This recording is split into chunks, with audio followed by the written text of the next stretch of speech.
Take our lead, let's help you make your mark.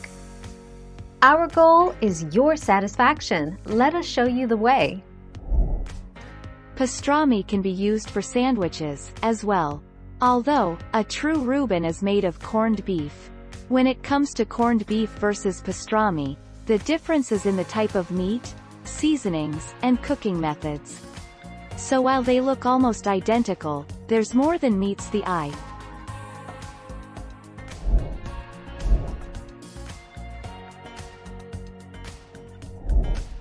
Take our lead.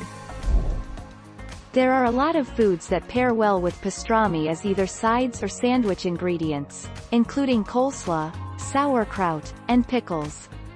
Condiments include mustard, Russian or Thousand Island dressing, horseradish sauce, and even mayonnaise. Cheeses like Swiss are also a good option. 10 December 2020.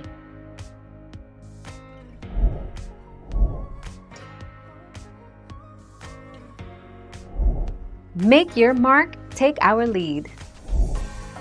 Swiss cheese. Spread caramelized onion mustard on the other side of bread. Evenly distribute the pastrami and Swiss cheese over the mustard side of 4 slices of bread. Top with remaining slices of bread, mustard side down. Thank you for watching. Please subscribe and hit the bell notification.